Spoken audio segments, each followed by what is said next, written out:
The environmental factors that we come into contact with, such as UV, pollution, hydrocarbons, they can really take a toll on our skin. Not just the look of it, but actually the chronological aging of it. I sought out on a journey many years ago to really address this issue, to make formulations that actually do something on the skin, but also are devoid of common contact sensitizers, allergens, or parabens that I know as a dermatologist irritate skin all the time. I'm really proud of the road that I've taken to become a dermatologist. It's an interesting road in the sense that you go through medical school and you look at all these different fields. You partake in things from like OBGYN to general surgery. So you really get a feel for all the different specialties of medicine and all the different facets of medicine. So because dermatology is such a varied field, we can do everything from skin cancer surgery to laser surgery to aesthetics to infectious diseases and inflammatory rashes. And it really takes a thinking about the whole body to come up with a picture of why our skin is reacting the way it does. I'm Dr. Anthony Rossi, and this is Give Good Face,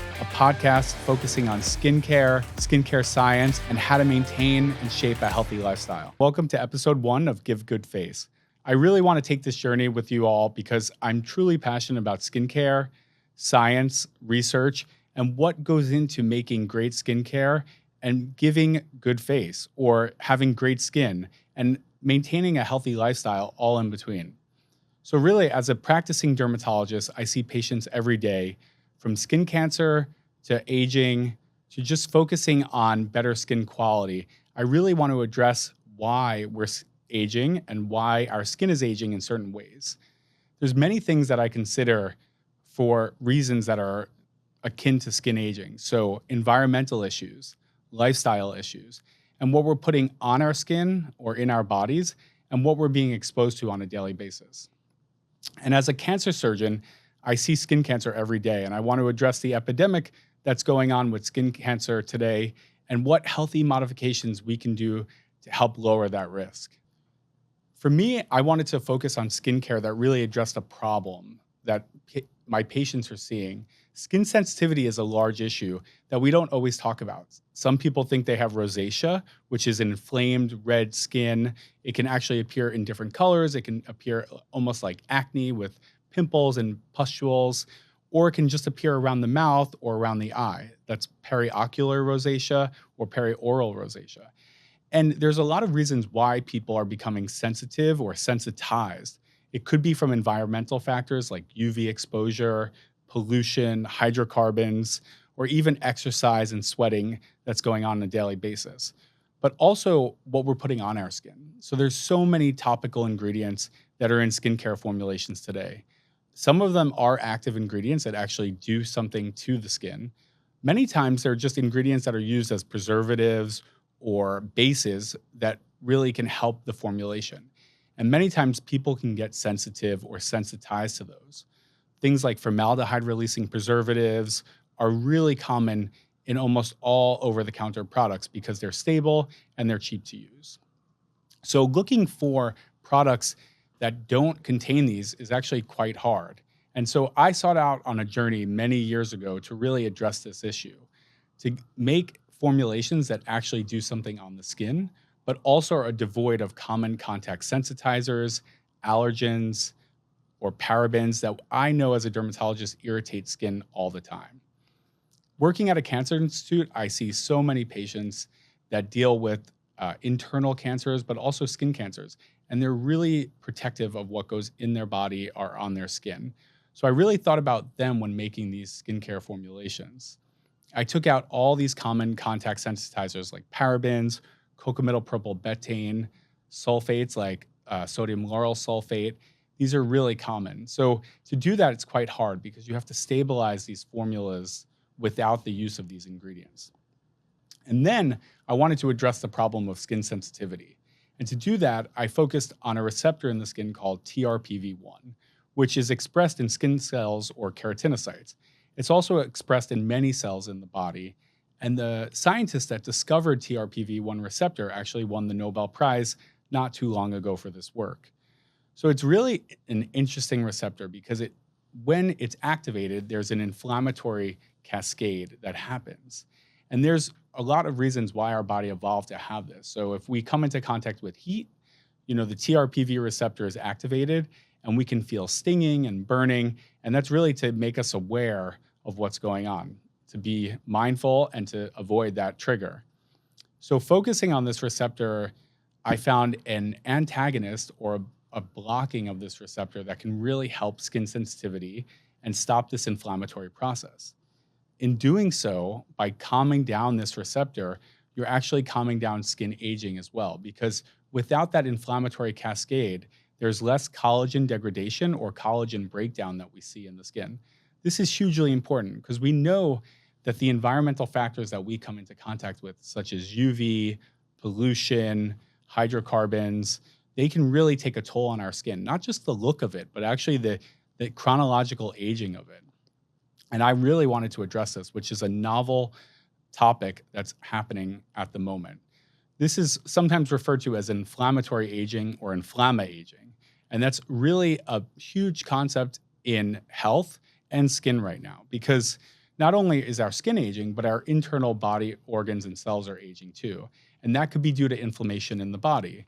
And inflammation in the body can happen from a variety of issues, such as autoimmune diseases or what we're putting into our body that can cause inflammation, alcohol, smoking. So it's really important to address all these lifestyle issues when you're thinking about a healthy life, a long life, but also healthy and radiant skin. So it's one way to target this, and I'm really proud of the work that we've done. I'm really proud of the road that I've taken to become a dermatologist. It's an interesting road in the sense that you go through medical school and you look at all these different fields. You partake in things from like OBGYN to general surgery. So you really get a feel for all the different specialties of medicine and all the different facets of medicine. I was so intrigued by infectious diseases and surgery, and I volunteered and went abroad to sub-Saharan African countries to work with certain diseases like Kaposi sarcoma or other infectious diseases that can really affect the skin. So I had so many interests going through medical school that it was almost hard to pick what specialty I would go into. But I was always constantly drawn back to dermatology because it combined not only real science, but there was also an art and a beauty to it. And when dealing with cosmetic dermatology or aesthetic dermatology, you have this focus on what is beautiful or what is appropriate for, what we're looking at, not only skin, but also facial proportions, dimensions. So because dermatology is such a varied field, we can do everything from skin cancer surgery to laser surgery to aesthetics to infectious diseases and inflammatory rashes. And it really takes a thinking about the whole body to come up with a picture of why our skin is reacting the way it does. Sometimes we know that the skin is reacting from something topical like poison ivy. We know that that will cause a rash. But there's sometimes things that are going internally inside of our body that actually manifest on our skin. It can be a clue to what's going on. So either things like an infectious disease can lead to a rash, and dermatologists can really help diagnose that. So all of those reasons really led me to think dermatology was my true calling, which it has been. Also, my parents are both hairdressers, and growing up in New York City, I got to really witness how they could transform someone's emotions, someone's appearance by an amazing haircut. And really seeing them work with people and interact with people really led me down that road as well, that I wanted to take part in someone's journey, their self journey, whether that's aesthetically or, with their skin. So for me, that was a really big influence in also going into dermatology. What led me to skincare is that I know it's a wonderful part of skin health and really helping your skin do its job, which means maintaining its barrier function, is really helpful. And skincare can be an integral part of that. We sort of know that we have to hydrate every day and drink water because most of our cells are made up of water and water hydrates our skin, but really helping improve the barrier function of our skin is important. And that means protecting it from the outside in and using things like emollients or humectants to lock in moisture. And so, it can seem very common in today's world because we're sort of inundated with all this information, but sometimes, we lose sight on what actually does work and what doesn't. I like to talk about certain misconceptions in skincare. People think that vitamin C is always just sort of the panacea of an antioxidant. And vitamin C is a great antioxidant that sits on our skin. However, if you have a good amount of vitamin C, which most of us do in our blood serum, the concentration is high enough where vitamin C won't drive into the skin. It won't actually get absorbed into our cells because we already have a high concentration of vitamin C in our cells. And we need vitamin C to make collagen, so that's why we take it in. So it's sort of a misconception that just putting vitamin C onto the skin is going to get into the cells where you actually need it. Otherwise, it'll just sit on the skin and act as a topical antioxidant, which it will. But there are so many topical antioxidants that we can use, like niacinamide, which is a type of B antioxidant that work really well and work to calm the skin. Vitamin C is a weak acid. So for people with inflamed skin already, putting a weak acid onto the skin can actually make you inflamed even more. And that's something I really like to educate patients about because it's important that they understand what they're using and understand how it's going to help or how it may not help. Another thing, retinol is such a popular ingredient because it's over the counter, and we have its prescription retinoids that dermatologists prescribe all the time because we know they help the skin turn over. Retinoids are pretty potent, so when you use them, you can get a reaction to them. Retinols are less potent, but can also help the skin turn over a bit faster, meaning the cells can divide a little faster, and the top layer of the skin, or the epidermis, can come about faster than its normal turnover time. So retinols and retinoids really help us exfoliate the skin, turn over dead skin cells, and make new skin cells. But they're not for everyone because they can be quite irritating. And again, people with sensitive skin can be very irritated by using a retinol plus a retinoid. And many of the ingredients that they're actually using are just duplicates of one another. And sometimes they're coming in using multiple ingredients that are all the same. So for my skincare line, I really focused on taking those out and not focusing on those common active ingredients like retinols or retinoid, and focusing on a biomimetic sea anemone peptide that actually mimics the venom of a sea anemone and targets TRPV1 in the skin. So it works differently than a topical vitamin C or a topical retinol. By targeting this receptor in the skin called TRPV1, it actually downregulates the inflammatory cascade that happens when this receptor is activated by environmental pollutants or by UV exposure or by heat or even other common irritants that we can come into contact with. I also couple that with niacinamide, which is a potent B vitamin.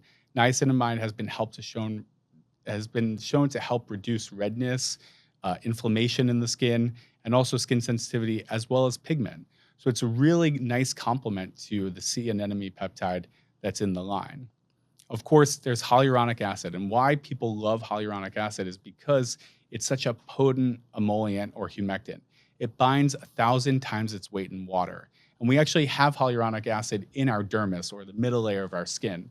And what it does is it really holds on to water, and it helps us hydrate our skin and improve the barrier. So by putting it on topically, it can help lock in the moisture onto your skin and helps your skin to retain moisture in itself. What is also very helpful is putting it on damp skin. And I think this is a hack that, all my patients sort of like, is that instead of completely drying your skin after you wash it, you keep it a bit damp and you actually put the emollient or the moisturizer onto damp skin. This will lock in moisture to the skin. And we use this all the time with young kids who have bad eczema or bad inflammatory rashes. Because their skin is so compromised, we want to get as much water onto the skin as possible. We call it the soak and smear method. After a bath, instead of just wiping them down and drying them, we just pat a little bit, keep their skin nice and damp, and then put the emollient on top. This really helps to seal in moisture overnight or whatever time of day it is. So I've been practicing now for over 12 years. My practice really has evolved to skin cancer surgery, dermatologic surgery, as well as laser technologies, energy-based devices, and also aesthetic cosmetic dermatology. I've been fortunate enough to be able to work at a cancer institute where I really focus on helping patients who've had cancer or who are going through cancer at the moment really have great skin, look and feel their best, and help with the aftermath that is the treatments for cancer in general. So anything from radiation and radiation burns to surgical scars that can remind them of the journey that they've been on, to also the changes that happen to their skin, hair, and nails while they're undergoing chemotherapies or other new targeted therapies that we have. Science has evolved so much where we are now targeting molecules and receptors in the skin to actually pinpoint mutations of what drive certain cancers, and using drugs that can actually target those mutations are really effective, but they can also do other things to our bodies, such as changes in our skin. And even, patients who are undergoing endocrine blockade, let's say for breast cancer, they are on medications that actually suppress estrogen if their cancer is estrogen receptor positive. And that has a lot of changes that happen to their skin, especially for women. So their hair may thin out or they may lose their hair. Their skin can get really dull and dry because estrogen is one of the main hormones that really helps maintain water in their skin. So my research has been focusing a lot on this sort of aftermath of chemotherapy or cancer therapies, that how we can really help improve their skin health and longevity. I really like using lasers to help target the skin because lasers are specific wavelengths of light and they're quite targeted. They can actually target things that are underneath the top layer of the skin without breaking the top layer, which is really unique and interesting. By targeting certain chromophores in the skin, like blood or water, we can really heat up the skin from the inside out and tighten it or improve blood vessels, improve redness. We can get rid of pigment and get rid of certain pigmentary disorders that may happen from the sun, such as melasma, or from other medications that can hyperpigment the skin. It's really a wonderful and cool world of dermatology that we're evolving into. We sort of stepped away just from using neuromodulators to paralyze muscles to reduce wrinkles. Now we're improving the integrity of the skin from the inside out with lasers and light-based therapies. So if you're afraid of needles, there's always a laser that you can use to sort of help improve the dermal collagen and actually usurp the aging process. There's been some really good studies now about longevity and how our cells are aging. And researchers have focused on the molecular basis of aging and sort of the genomics of aging.